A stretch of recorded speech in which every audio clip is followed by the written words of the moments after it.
Hi folks, this is Carlos Junco at harmonicapractice.com, and I'm here in video number 5 talking about the art of transcribing to memory.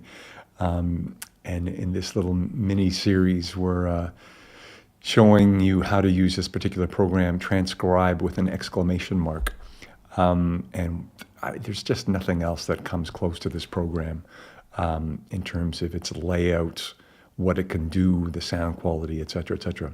And in this final video, we're going to glue together the last 6 bars of this Paul delay solo and show you how to do that quickly and efficiently and easily. People always go, man, my memory's terrible. But if you work this way, you'll see, and I'm about to show you why it works so well and how kind of easy it is, actually. It's just the way our brains work. And I kind of stumbled on this by accident, actually, when fooling around with this program. I mean, when I first started transcribing stuff to memory, it was always just with a tape recorder. I mean, I'd record stuff from a turntable and make sure that it's at the right speed so that it's in key with the harmonica, A440, transfer it to an old reel-to-reel tape recorder and slow it down to half speed. And I'd have to sort of do all this mental gymnastics, to hear everything, all the licks an octave lower, for one thing, because it's analog. Now digitally, of course, we're just stretching stuff out. But you have to kind of work from the beginning of the solo. And here you can see why working backwards, as I started hinting at in video number 4, works so well. I'm going to show you here a little snapshot of what we actually have on the screen with a little program called PDF Pen, and that allows me to draw on this. And what I'm going to do is sort of demonstrate visually the pros and cons of, sort of how you would normally think about putting something together. I mean, what we've been doing is we've been going through from the beginning, playing the first bar, and then not committing to memory. No, we know we can have it in our embouchure and that we can play it. We go to the second bar and we play that, etc., third bar, fourth bar, etc., till the end of the 12 bars. And then you'd think, well, okay, I'm going to put this together. You go back to the beginning of the first bar and start gluing stuff together. And this is what happens when you start to do that, and you'll realize what the problem is. It's certainly possible, but you'll see in a second why it's better to work backwards. So here we are working forwards, and we played the first bar. And it's like, okay, I've got that. And now we go to the second bar, and it's like, okay, what's that again? Yeah, it goes like this.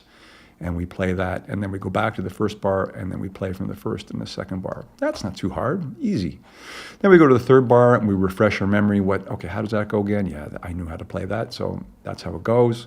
You go back to the first bar. If one thing, you're bouncing back and forth. You go back up here, and you go, to the end of the third bar. You do the same thing now. You learn the new chunk here, which is the fourth bar. We're going to commit it to memory. And then we've got that in our mouth, and then we go back to bar 1, and we're playing along, and the audio's playing, da da da da da da da da. And then by the time you get to that fourth bar, which is right here, you're focusing all this stuff that comes before it, and the new chunk is here that you were just studying a second ago. When you go back to the beginning, and you're focusing all the stuff that you're hoping that you already know, and then you come to the new chunk, and it's at the end of what you're trying to play, and it's like your brain goes, what was that? And you might have to come back and listen to it. Now, if we start at the end of the 12 bars, and we start in bar 12, this is 12 bar solo here, and we go and we play that much, like that. Okay, there's bar 12. Okay, I got that. I know how to play it. And then we work backwards. We move the cursor backwards. That little red cursor here, playback, and we learn that little chunk again. Okay, that's how it goes again. Yep. And then we play bar 11, and then what happens is when the music gets to here, you're reaffirming what you learned just 2 seconds ago, which was bar 12. And again, you're reaffirming what you already know, and the music kind of just plays itself. And you'd be surprised well, maybe you won't be surprised, but just how easy this is. And I once had a group of students in my class in Trossingen, Germany, a really great class of intermediate advanced players, And we learned the 12 bars of a solo to memory, me teaching it, and this is how you do it, and all playing it together. And we committed it to memory in an hour and a half. And so that's pretty amazing. I mean, when you're working on your own, you find you work at your tempo and your speed. You can, once you start getting the hang of this and you develop your ears, it'll start to go much faster. So again, here we go, we go back to bar 10. We learn the new chunk of information is here, and we play it, learn it, and then we're going to play it with the rest, of 11 and 12. And again, it just sort of plays itself, and then et cetera, et cetera. We go to bar 9, which is here, learn it, relearn it, and then play it and to the end. And you just keep reaffirming what you learned a second ago. It's amazing how it works. That's it. This is the correct way with a big check mark. All right. So let's hide that and get to work now. So here we are on the last bar of this Paul Delay solo. I've got it at 80%, and I've got my harp here and playing in third position in the key of B on an A harmonica.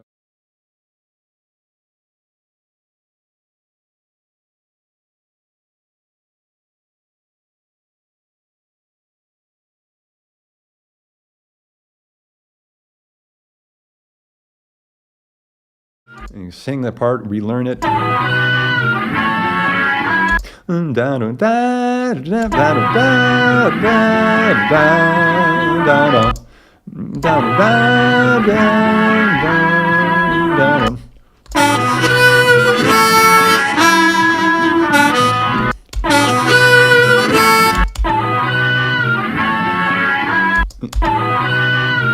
little tiny bit of a glissando up to that below 4. Or just a tongue slap.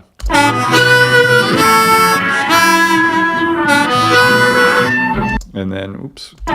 So we've got that, and we're going to go to the bar before that. You can also hear he's playing a lot more compressed, hand technique. This is something that becomes nuance and that you're going to study, once you know the solo, you would get into the nuance of this stuff. The notes are cleaner in this bar 11.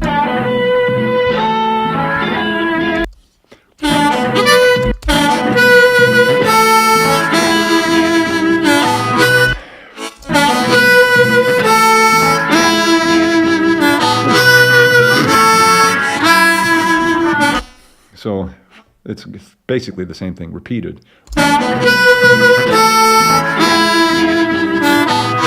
Oops. And there's a bit of a push there because he's pushing. The second one is a little bit more compressed, that phrase right here, you'll see.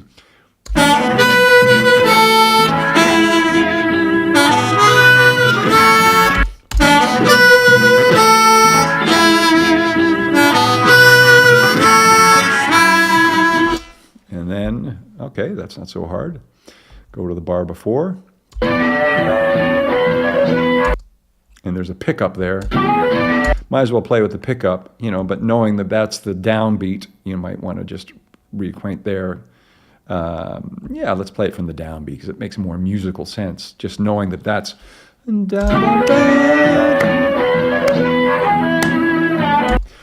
So I'm going to sing that new chunk here we're learning.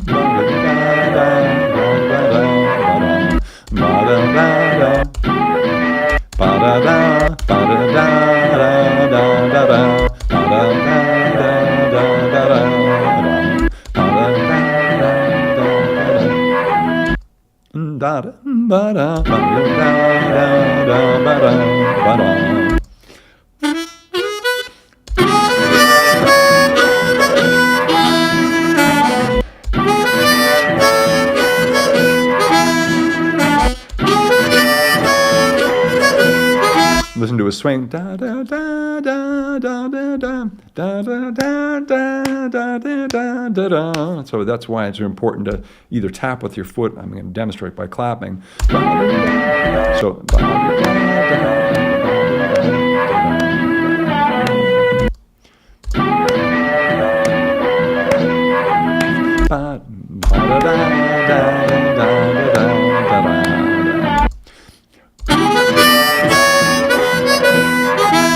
so singing it really, really internalizes it and helps you play the phrases correctly, because there's a real nuance of the da da da da da da da.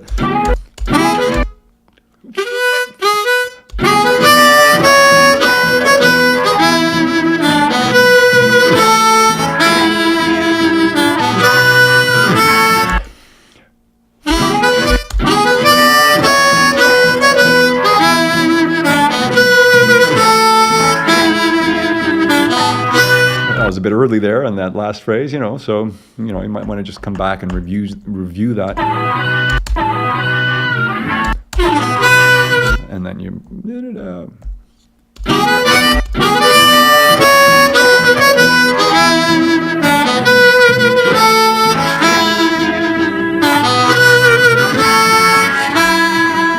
I'm putting in a little bit more of my own vibrato, but there we have the last 3 bars, pretty much committed to memory. I mean,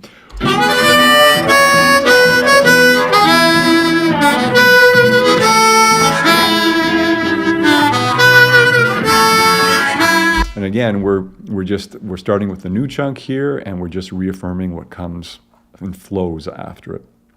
Go to the next snap. Again, use your key commands to snap. Again, I'm doing the little pickup here to show. Even though he nails that note right there on the downbeat, there's a little sort of, that's part of that phrase, so hence I would start from there. Let's sing it on octave lower.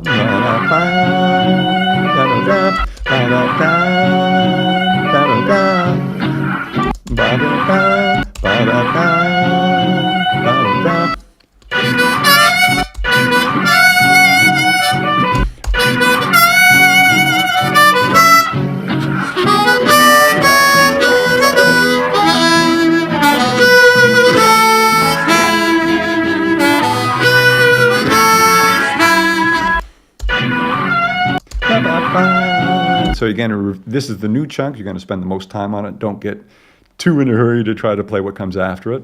Make sure you've got the first new chunk down solidly before you continue.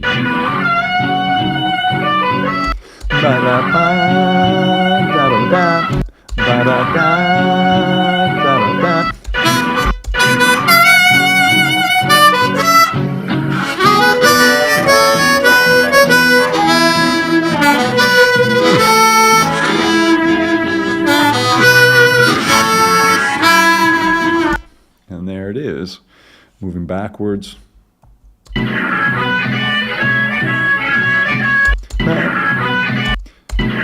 So you can, he's taking a little breath there, and he's with some hand technique with this sort of opening up his hands to get a more trebly, not less compressed sound there.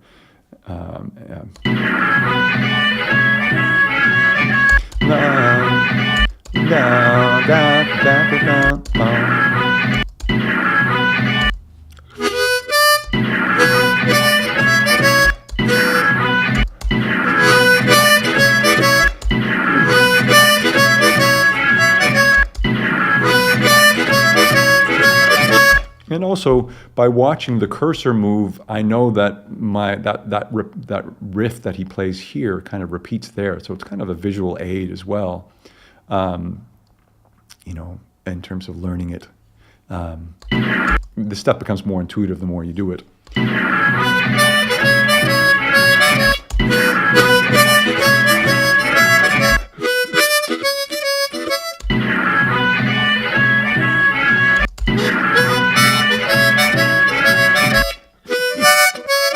He's doing some bleeds in there into some other notes.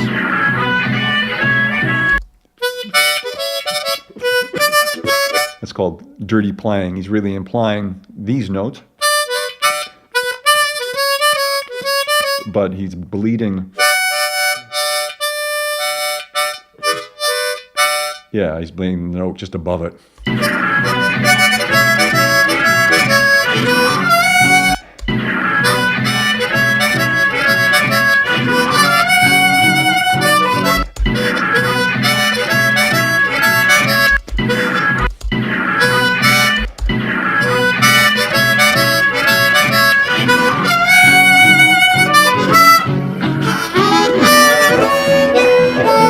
Oops.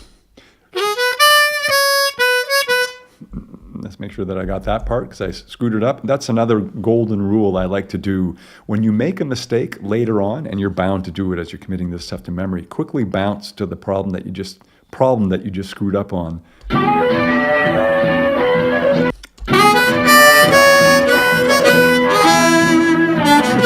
Yeah, just to make sure that you know it.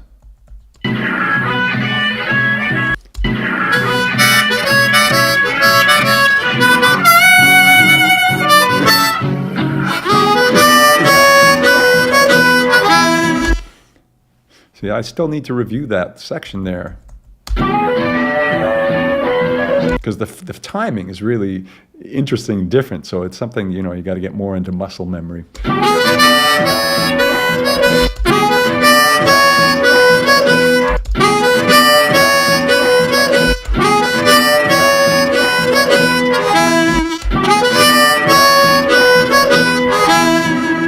And then just put it into context with what comes before it to give it.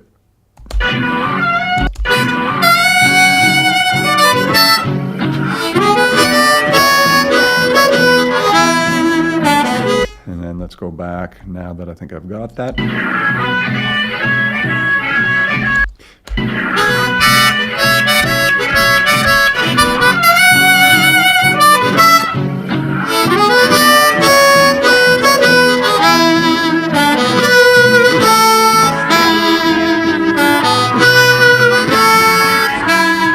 I'm still missing the nuance of that little push there at that phrase, but I'm not going to worry about it now.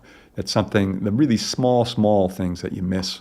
And the colors of, the subtlety of the vibrato, hand technique, or things you can get when you come back and repeat it. And here we are, we've done 1, 2, 3, 4, 5. So we're just going to finish up here.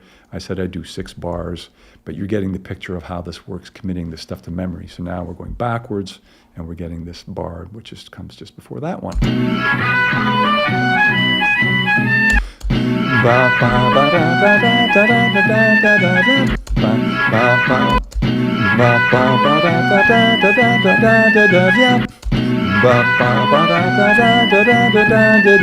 Again, singing along with it really helps you internalize the phrasing. Get your body involved, your foot tapping with the groove to get the idea of the syncopation of what he's doing.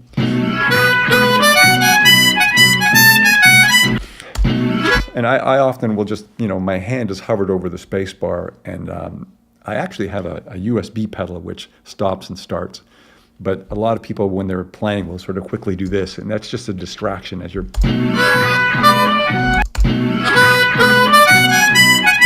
As if you have to play with 2 hands just to, when you're first learning it, just keep, hold one hand on the harp and...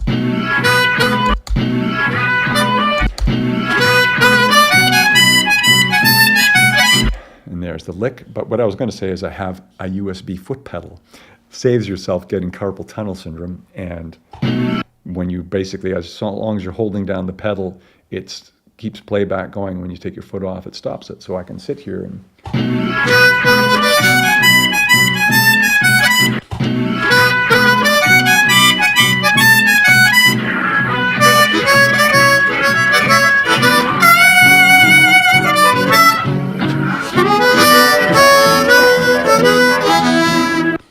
I got to go back to that. That's the one problem. You'll find you'll always have a little problem riff.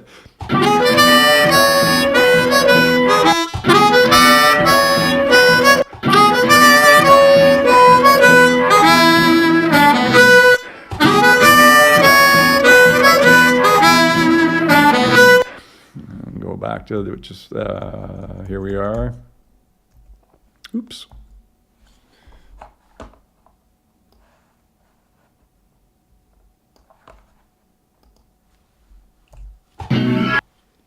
Go back to the place where we were a second ago.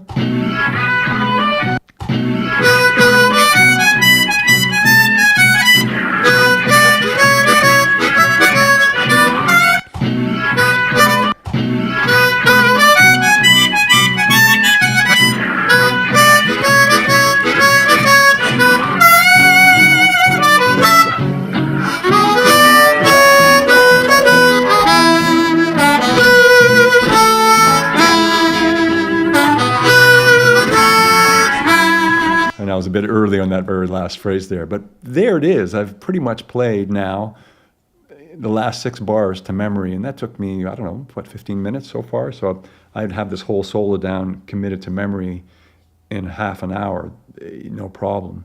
And it's taken me longer simply because I'm also helping describing it, and I wouldn't have broken things down into such small increments here. But for some of you, it's a good idea, absolutely, to do that. And I've shown you how to do that. But let me see if I can play it again after all this blabbing.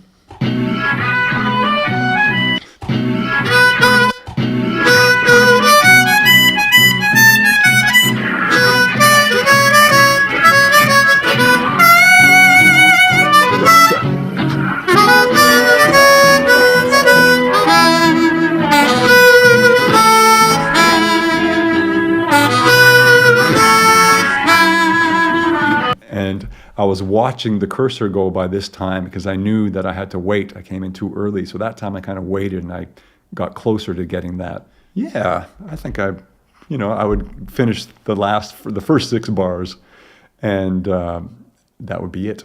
So anyway, I hope you've enjoyed this series of videos, these 5 videos. Again, this is not hard, as hard as you think. I mean, you would, depending on your level of player, you might be choosing an easier solo. Take a few lessons with me, man, and I'll show you how to do this stuff, and kind of work with you, watch you work to make sure that the tendency is to sort of rush through things. And one thing is just developing good skills of listening to one chunk at a time, a few notes at a time, if that's what you have to do. And the other thing is just how to go about this intelligently once you have your markers and everything set up.